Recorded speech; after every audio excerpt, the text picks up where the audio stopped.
Welcome, everyone, to 3 Count Commentaries. The AEW fan base is having a meltdown again on Twitter. This time it is about AEW's identity crisis. And I decided I'm just going to weigh in a little bit because there are some points being made that I'm interested in. So, Wrestle Dynasty occurs. These guys are very excited about the show. They're happy about it mostly. Most of the AEW fans are pretty excited to have Kenny Omega back.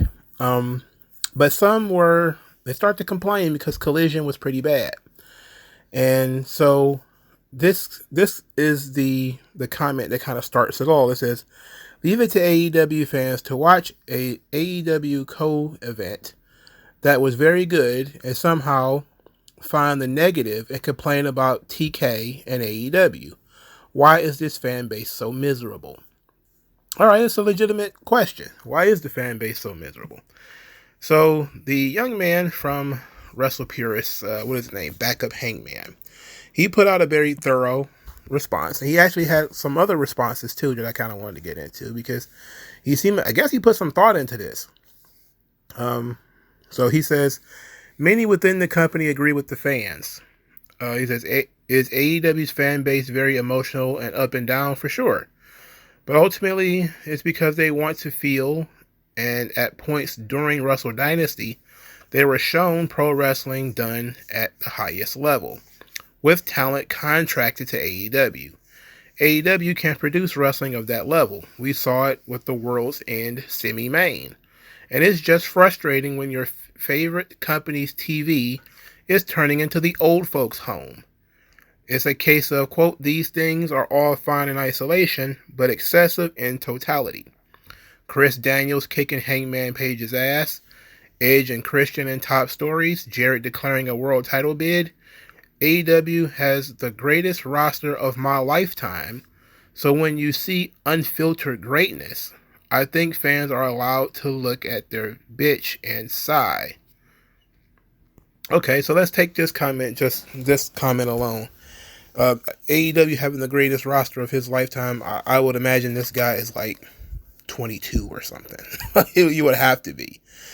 In any event, I do agree that AEW has gotten too old. This is just a fact.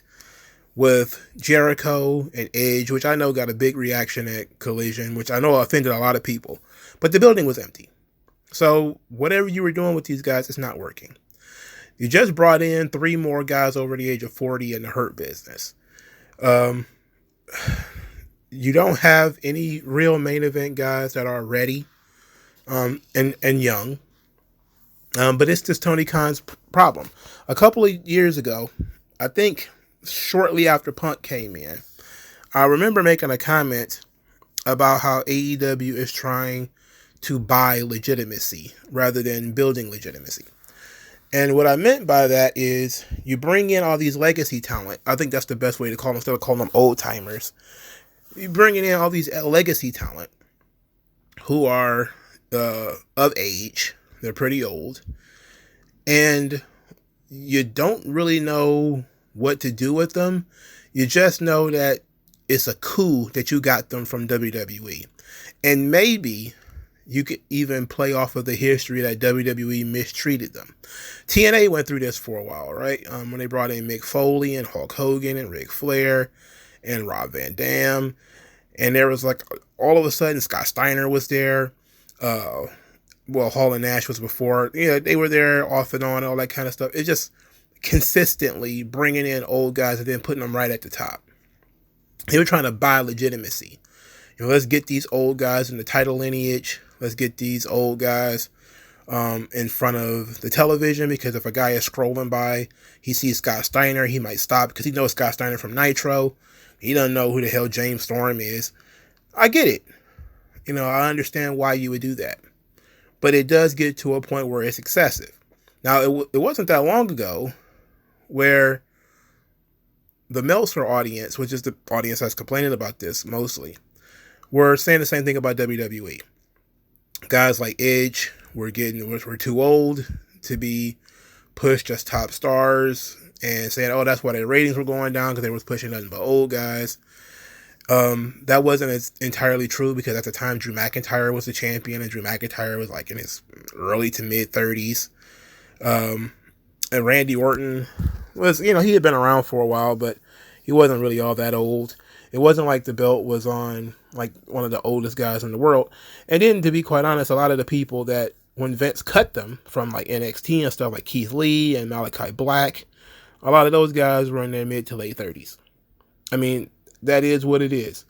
When Vince went through and started shaving NXT, the black and gold NXT, a lot of those guys had been around for a while. A lot of those guys were in their mid to late 30s. I think Riddle might have been one of the few, and Damian Priest clearly, that survived that big cut. But there was a lot of those guys that Vince just got rid of them. And AEW snapped them up because it was a belief that these guys were being mistreated by WWE. And we're going to do the right thing. And then AEW, same thing. They brought in the Big Show. They brought in Mark Henry. And it was all, they brought in Sting. And then they kept saying the same thing over and over again. WWE doesn't know how to treat legends. We're going to treat the legends right. And now they're doing the same exact thing here. Triple H doesn't know what to do with the Hurt Business, so we're going to do it better. But what it ends up being is that these guys are all old. So, and it all goes back to another thing that we all talked about from the very beginning of AEW about maybe 2020, 2021, is their lack of developmental. The fact that they don't really invest in their young talent. There's some guys who get a push. Those who are, I guess you could say, the nepotism, the Hangman Pages, he's a younger guy who gets a push. But mostly that's because he's friends with the Young Bucks.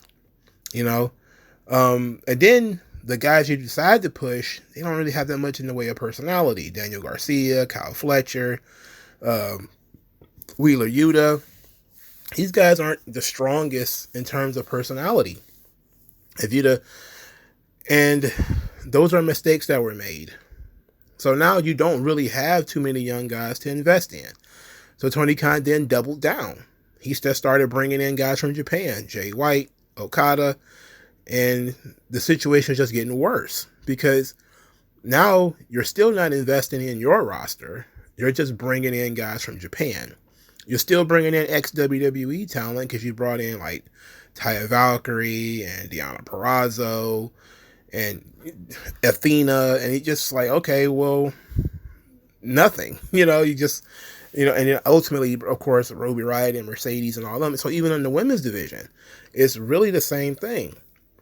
It's not that they're picking and choosing which talent to bring in. They're pretty much bringing in everybody. And hoping that fans will look at it and say, well, WWE didn't know how to treat them. We will treat them better. And trying to be a rehab center for some of these talent who are a little bit older. So it's a mixture of things. It's not just that the talent are old. It's also that quite a few of these people that you have decided are the future, they don't really have much in the way of personality. That's just unfortunate. So he continues. This is still a backup Hangman. He says, a lot of those guys are super respected, in particular about their usage. He's talking about the legacy talent. Says Tony has respect for them for their contributions to the business. What this creates is an environment where they have the say so to turn down programs with people to which this happens regularly. This then, in many cases, leads to them working their peers that they already know.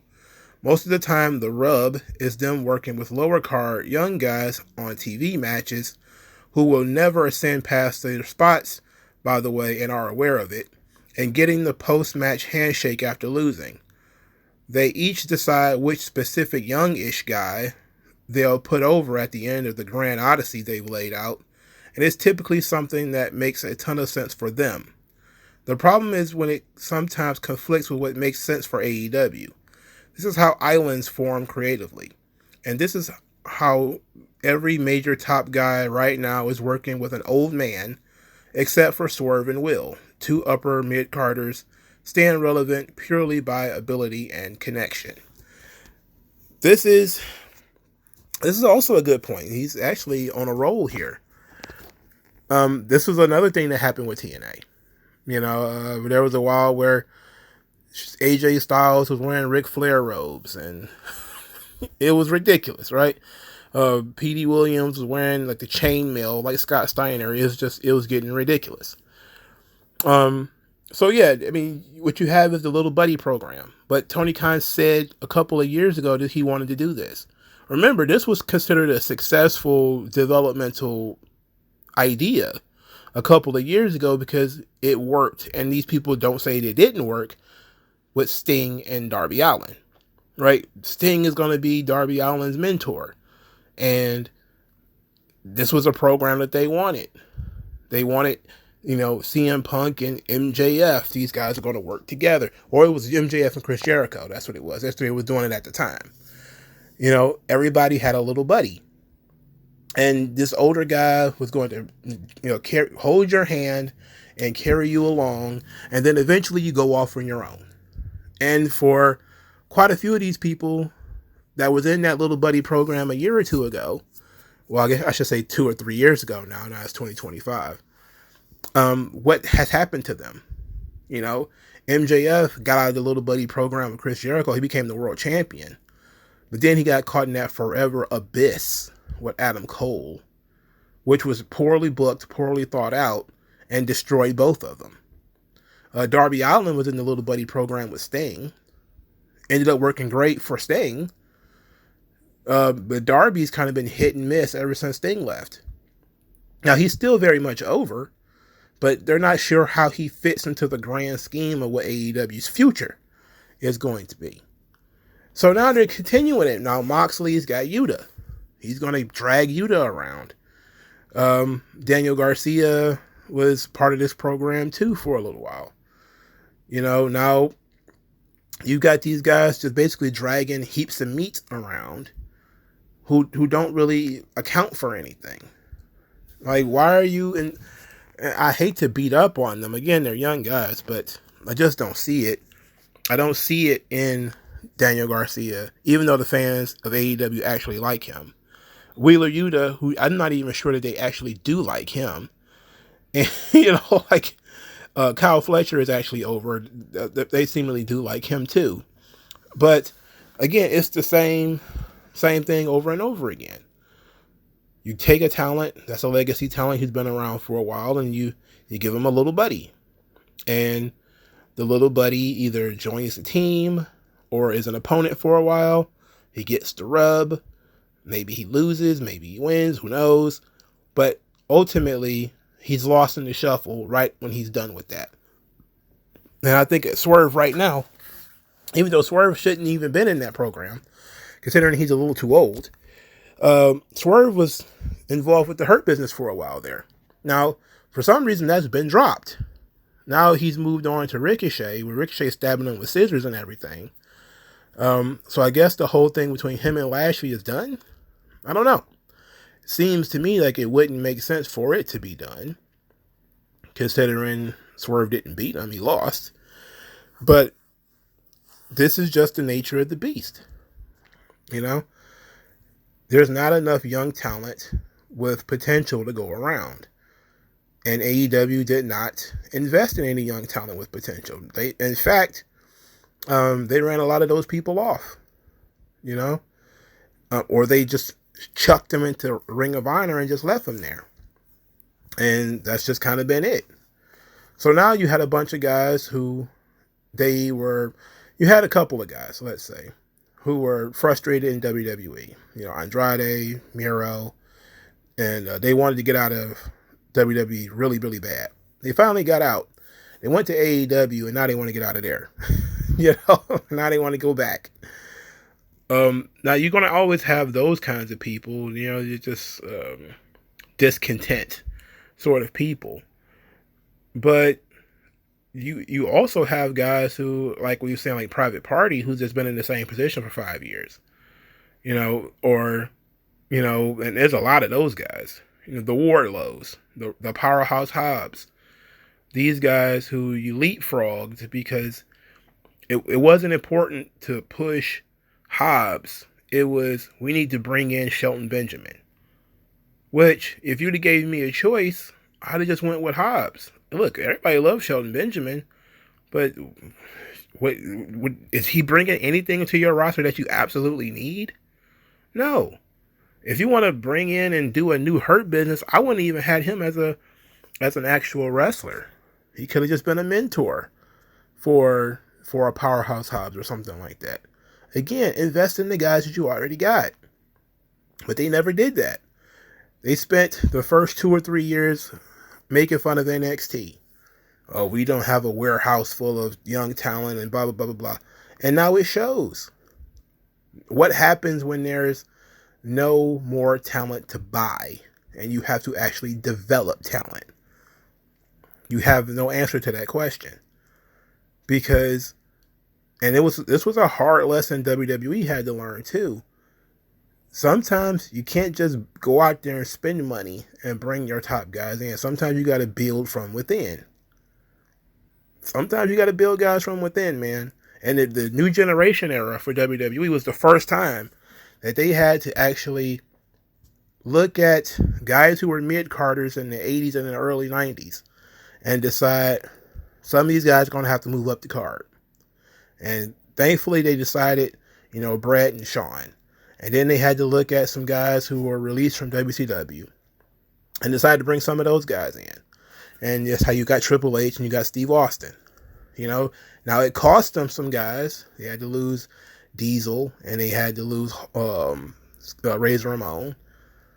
But this was the first time where Vince just couldn't go to the territories and bring in whatever top guy from the South or the West or whatever and just bring that guy in. He had to actually look at his roster and say, I already got these guys under contract. Let's see what I can do with this Shawn Michaels kid. Can he actually make it? Is he actually going to make me any money? Or I got this guy who was a mid-carder from WCW, Mean Mark Callis. What can I do with him?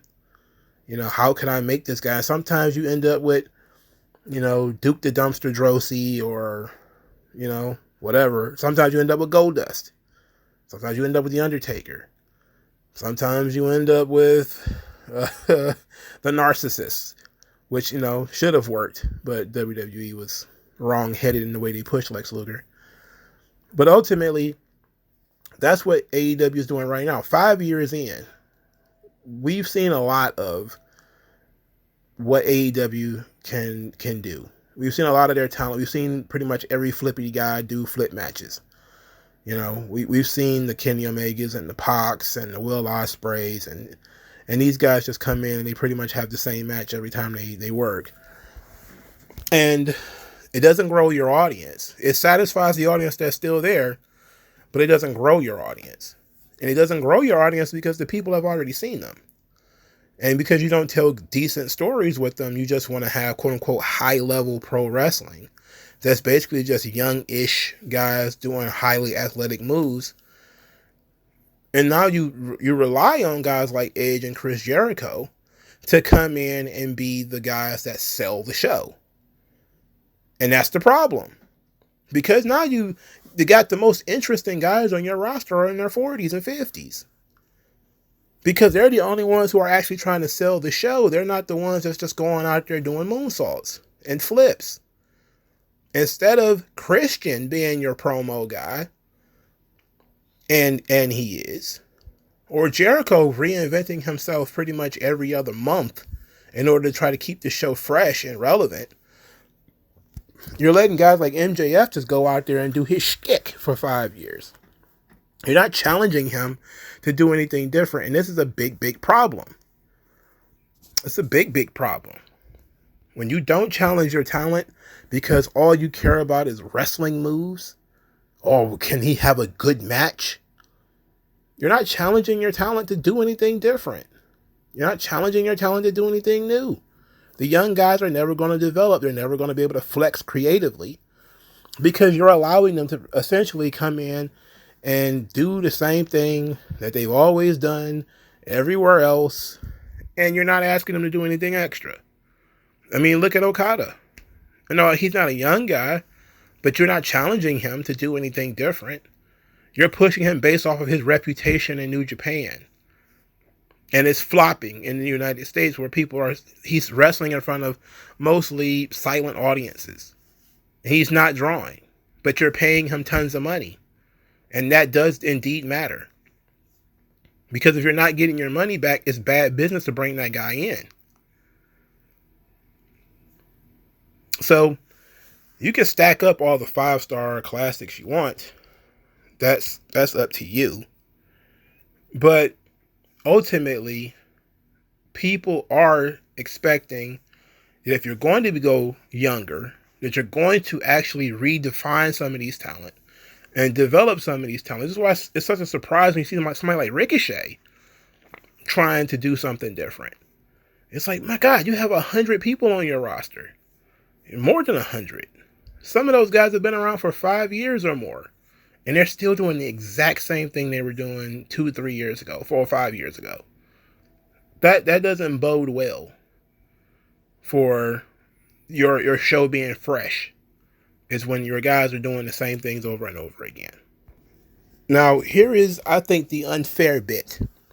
A different fan says, I think the lesson since 2022 till now, Tony has been struggling to learn is saying no. A lot of the issues would end right there. It's not a matter of Tony should put his foot down and say no to some of the creative ideas that his legacy talent has. Somebody should tell him no.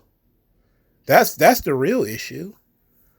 The issue should be somebody needs to tell him no.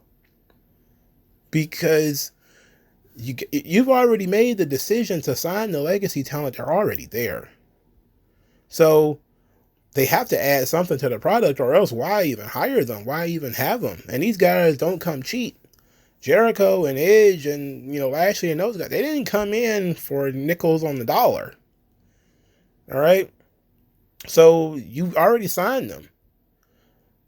The idea needs to be, Tony Khan needs to be told, no, we don't need this guy. We don't need to bring in any more talent. We don't need to sign any more talent. We don't need to look at what New Japan is doing and copy their homework. We don't need to go to Mexico and sign up the best, whoever from Mexico. We don't need to do any of that. We need to start focusing on our young guys and actually developing our young talent. Specifically young baby faces. Because that's where the weakness is. The weakness is you have no hot young baby face outside of Darby Allin that people are literally interested in and want to see succeed. There it is right there. You want Moxley, why can't you just tell Moxley no? Because you can fix Moxley's idea. You can fix his idea by providing him with young talent that are interested in stretching what they can do, trying hard, but you're going to have to find talent that connect with the audience. And more than just your audience, but with a general audience. So that means you can't go out there and get freaks like Wheeler Yuta. I'm sorry, he just doesn't connect with normal people.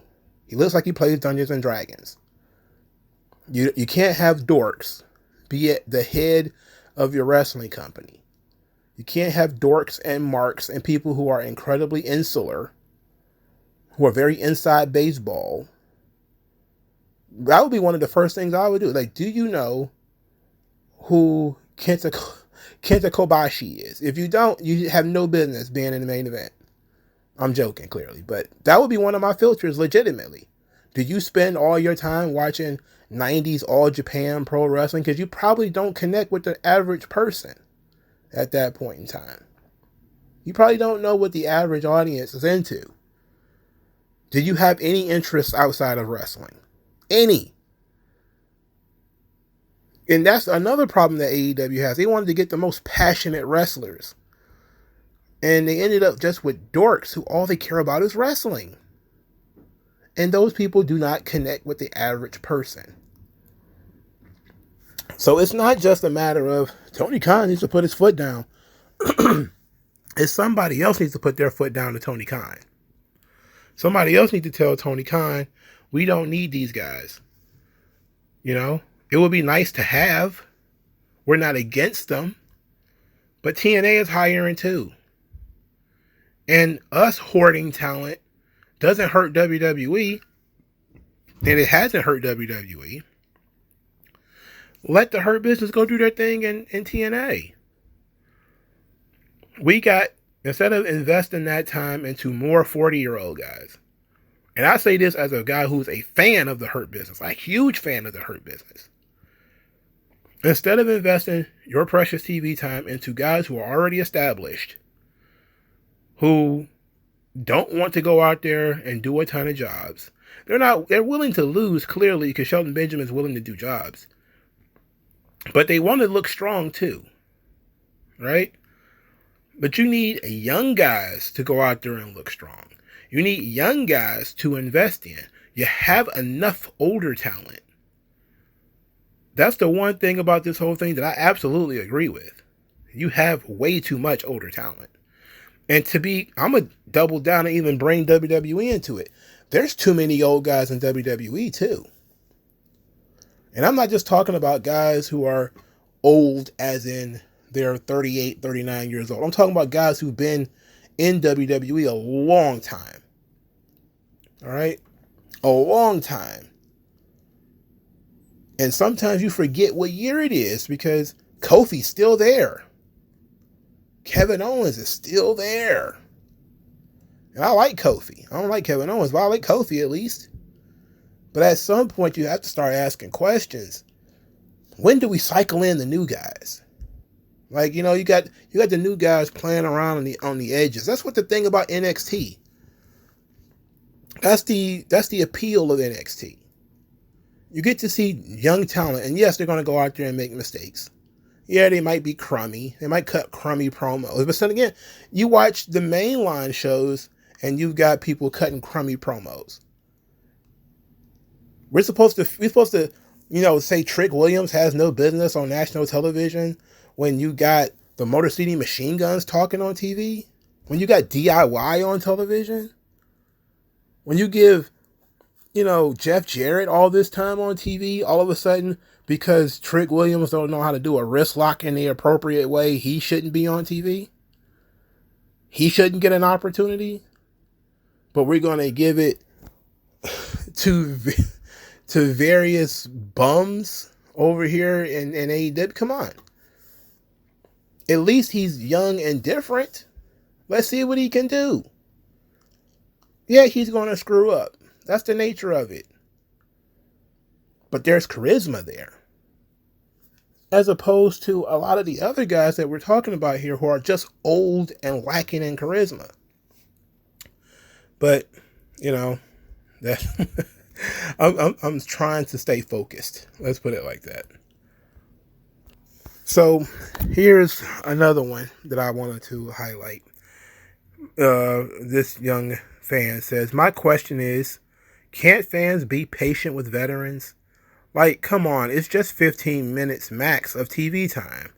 People who have given it all for the audience in their youth only to be discarded by the same audience when they are losing the skills they've spent their life mastering. Jericho won't be around another 3 or 4 years, but I'm sure we'll be seeing Takeshita for the next 20. Why not just enjoy the act without wanting to be creative head of the company or lead booker? Let the guys make good money so they can have comfortable retirement. I feel for people who have spent their life entertaining us. As a way of giving back, we just support them on whatever they want to do in the final leg of their careers. Everything is fake anyways. This is a very problematic push because guys are now wrestling older than they used to be. There used to be a point in time where if you were like 38 or something like that, you were forcefully retired. Again, Michael Hayes was sitting on the bench at 35. Now you got guys main event in WrestleMania at 40. Right? You're about The Rock. He's 50. Right? You got, Edge and Christian. Guys who are in their 50s. Jericho in his 50s. Sting was in his 60s. These guys are wrestling. They're wrestling much longer than they used to. Much, much longer than they used to. older talent used to be cycled out. They were always figured in, but they would always get sent to the office. They would go and they would be, agents, producers. Back when those things were jobs for older legacy talent. They would be managers. They would be converted to being managers. But now since guys are taking better care of themselves than they used to in the 70s and the 80s, these guys want to wrestle longer.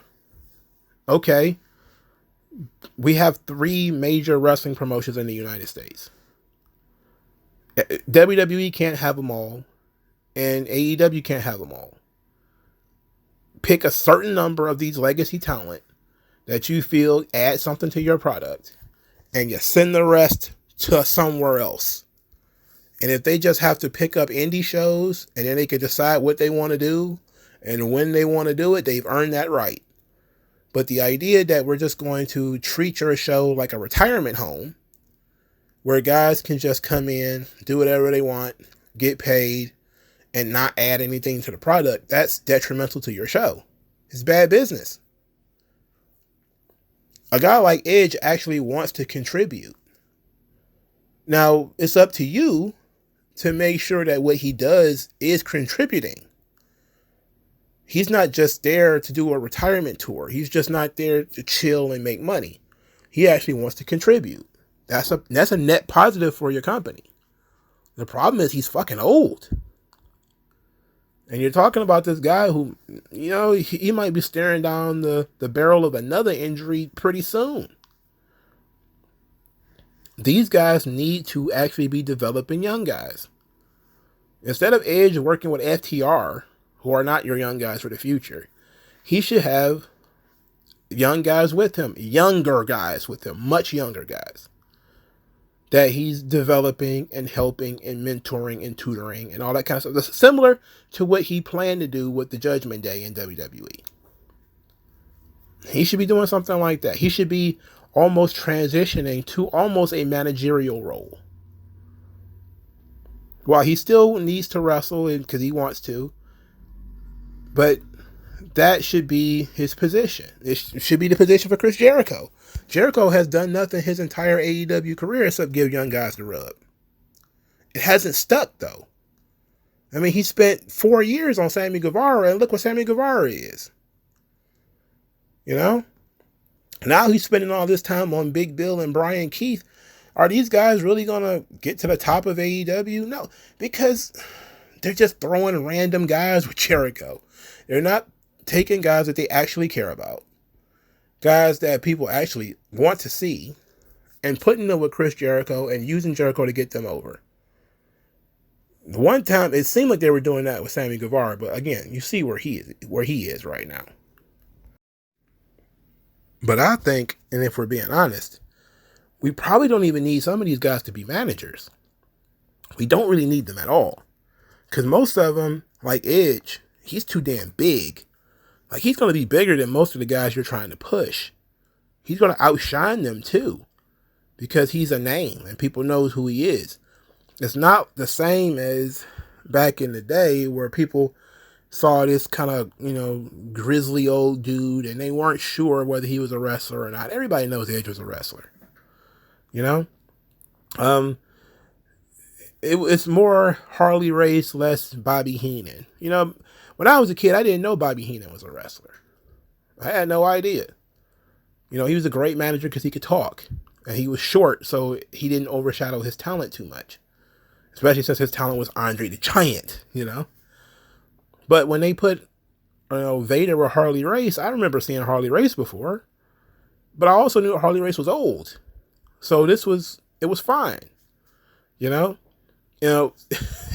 we're in a position now where we're trying to find jobs for these older guys who want to wrestle, but it's a young man's business, and you can't overload the show with old guys. You just can't do it. Again, Meltzer was consistent on this, and I give him credit. He took WWE to task for it. He's taken AEW to task for it. He's 100% right when he starts talking about the shows are getting too old. The guys are getting too old on these rosters. And part of it is because things that used to be career-ending injuries, guys are coming back from them. You used to get, a guy has a neck injury, he was pretty much done.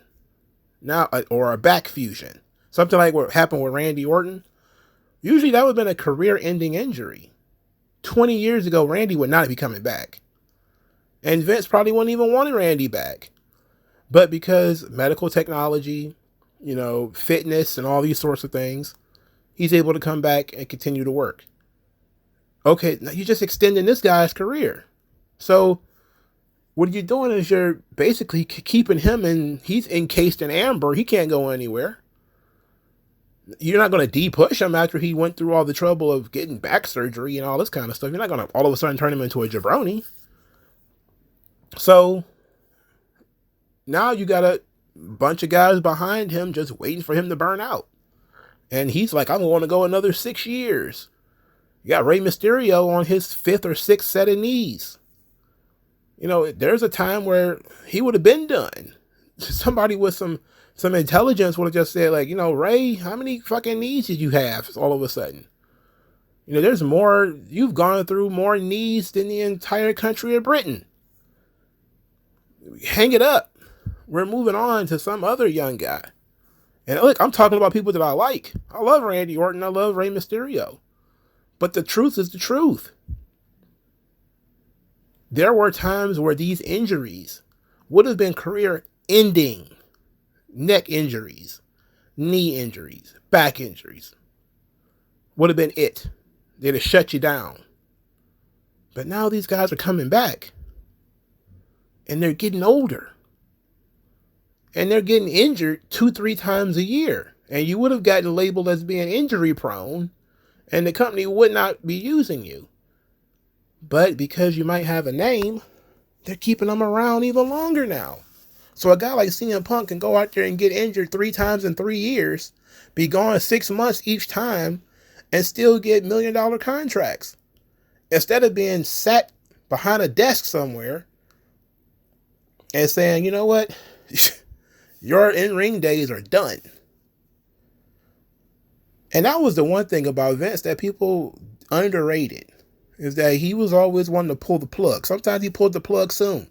Like he did with Randy Savage, he pulled the plug on him a little soon. But he made the decision that he was going young with the new generation era. And he took the hit that went with it. The hit was people made fun of the talent that he was pushing. They made fun of the roster. People talked about how much they hated the show. They hated the new characters. They hated the new gimmicks. They hated it all. But it was him trying to figure it out. And it took him 3 or 4 years. He had to eat some shit for a while. Then eventually, the Attitude Era hit and he was off to the races. But it took for him in like 92, 93, the steroid trial, and WCW started spending some real money and he lost his guys. AEW needs to go through that. They need to have their own new generation era where they make a decision, the hard decision, that some of these guys need to go away. And you can't, you got to close your ears and not listen to them talk about, oh, I got a family. What about my babies? What about this? What about that? It's business. I'm sorry. We can't do it. I cannot put everybody on the boat. And and what I mean by that is sometimes you just have to cut younger guys too, because you've had them for a while and they're not working out. Like a Sammy Guevara. It's just not going to work out. All right. So Sammy's got to go. In my view. Like when I saw that Dustin re-sign with AEW, I was like, why? Like I understand the player coach concept, but keep him on as a coach or something like that. Like, what are we talking about here? Him wrestling on Tokyo Dome shows. Like, why? Why are we still hiring Dustin Rhodes to wrestle? Like, it's not hatred to say he's had his run. He's not going to do anything new that we haven't seen already. He's a legacy talent. So he should be doing legacy talent stuff, which is helping young talent. not taking up championship spots and working the big dome shows. No, I don't see the point of that. Not when you have underutilized talent who could use that spot, who could use that exposure. I just don't see the point of that. But that's just me. Here's another one. This one is probably going to be the last one I'm going to go through. It says the AEW ROH roster is 1, too bloated, 2, too male heavy, 3, too old, and 4, has few needle movers. There's around 129 men on the roster and 42 women. Can they at least get to a 60-40, preferably 55-45 split, even if it means doing a hard roster split between AEW and ROH? Now, here is an interesting bit, because now we've gone into the women. For starters, I'm not sure why you came up with that ratio of there needs to be 45% female, because then that would mean that you have to dedicate more time to women's wrestling on the show. And that, okay, that might be what you want to do, but is there enough female talent to go around? I don't know. You know, what divisions are you going to raid to get to that 40%? Because NXT is generating tons of female wrestlers, and most of them is because they're picking up soccer players and volleyball players and former models and all this kind of stuff. That's stuff that they were getting made fun of for, right? And they're just, turning those people into wrestlers. While AEW is kind of ignoring a lot of the female wrestlers are in their own backyard, and not really doing anything with them. But they're also not really doing much of anything with the wrestlers they already have on their roster. It's the same problem with the men. So I'm not sure if the roster is too male heavy. I'm probably going to disagree with that just on the face of it, without doing too much in the way of thinking about it. I just kind of want to reject that premise offhand, because they have like 12 singles titles for men. So you have 2 belts for women. You don't need a lot of women for that belt, for those 2 belts, right? I'm talking mainline AEW. If you count Ring of Honor, I think they have 2 or 3 more. I think there's 2. Is there 2 more belts for women in Ring of Honor? Maybe. So that's 4 belts total. You don't need almost 50% female roster for 4 belts. This is not realistic, right? Meanwhile, you have a bunch of belts for the men. Now, you probably don't need that many belts. You need to get rid of them. But that's just the nature of the beast. So if you want to keep all the belts that you have, you probably need to have a larger variety of male talent. So there's that. The idea that there's too many old guys, we've been talking about that the entire time. Too few needle movers is very important, as that's the reason why you would bring in a legacy talent, is because you would believe that they have a built-in audience already. They already got people who want to see them. The problem is your booking. The problem is, are you doing something with the legacy talent that people want to see? And the answer is no. And I don't think you should blame the talent for that. You don't blame Edge or Moxley or Jericho just for being old. It's not their fault that they're old. You can't blame them just because they were born, later or earlier in life than you want them to. You blame yourself for how you choose to use them. And that's a Tony Khan issue. He's the one that signed Jeff Jarrett. He's the one who signed Dustin. He's the one who signed the Hurt Business. He's the one, that gave Jeff Jarrett all that time to sit in the ring and talk about how he's not going to retire. Instead, he's going to chase the big one. That was a Tony Khan move. All of this stuff has been Tony Khan moves. He needs to take the brunt of this, and he needs to fix it.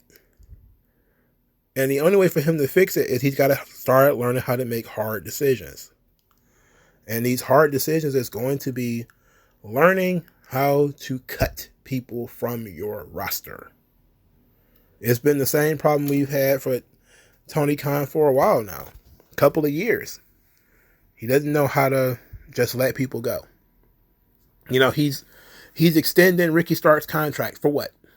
He's extending Phoenix's contract for what? They want to leave. Let them go. You know, save yourself some money, invest in some young guys. Let Ricky Starks go. Let Phoenix go. Let Miro go.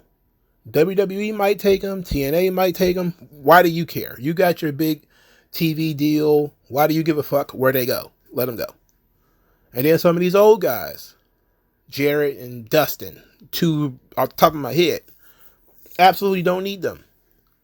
They might be great guys. They might be great talents.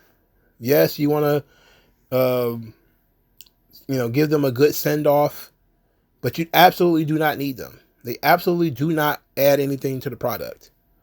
You know, that big dumb idiot that hangs out with Jeff Jarrett, Sanjay Dutt. Why is he still there? Why did you bring in Jake Lethal? You know, like, I could just go on and on about guys that if I was in the position that Tony Khan was in, where I went from running huge arenas, NBA arenas, to running the Hammerstein Ballroom 3 times, I'm going to start making some drastic decisions. I'm going to start saying the business model of this company, as it is operating, is not working. I would like to do something different. And I would have looked at all the contracts that are coming up, and I would have told all these people, I don't need you. And I would have told them that last year. I'd have said, on the first, you're a free agent. That's it. It'd have been a bunch of people, and I'd have been like, on the first, you're a free agent. Sorry. All the people who've had a problem with us up to this point, all of you can go. All of you legacy talent whose contracts are about to expire, see you later. Young talent who are not developed, I'm no longer seeing it. Like, especially if you're watching the Ring of Honor shows and you see these guys and they're not developing, they're not going anywhere. See you later. Go work the indies, and maybe you'll come back in 5 or 10 years or 3 or 4 years or whatever. But you got to get out of here right now. Because I'm going to start bringing in some other guys. I'm going to go to other places instead of just looking at Japan, because that's another thing. They only look at Japan. But look at what's going on in Europe. Look at what's going on in Mexico. Look at what's going on in Canada. Have some real recruiters out there that's beating WWE to the punch while they're out here doing this WWE ID thing. You're supposed to be the guys with your fingers on the pulse of indie wrestling. And you're falling behind on signing indie wrestlers, which is unreal. But just be real. Like, there's still many promotions for these places for these people to go. You don't have to feel bad about it. Like, Vince didn't feel bad about it when all these companies, had much smaller budgets than they have now. He didn't have any problem cutting some of these guys, not really knowing where they were going to go. But now, MLW got a $20 million gift from WWE 2 or 3 years ago. They got money. All right? You got money. So we're going to start cutting guys, and then maybe they'll end up in MLW. TNA is owned by a company that owns a broadcast cable company. I'm going to cut some guys, and then maybe TNA will absorb them. You know, we don't absolutely positively have to be the place where you work. It's not the end of your career if we cut you. Tony Khan needs to make cuts. He's got to make hard decisions, not just hard creative decisions, but also hard personnel decisions. And it's not just so much as all these guys are old. It's more than that. Because if an old guy like Edge is actually trying to add something to the product, he's not disappearing and ducking and dodging, and he's actually willing to put forth some effort, and you found something that you could do with them, okay, keep the old guy. If the young guy is useless, maybe he's athletically gifted, but he can't talk for shit, and you've had him on your roster 2 or 3 years already, maybe even 4, and he's not improving at all, get rid of him. Maybe he'll get better. All right. That's not what they're doing, though.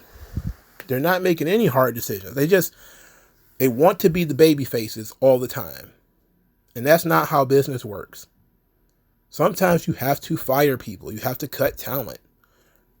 You have to let people go.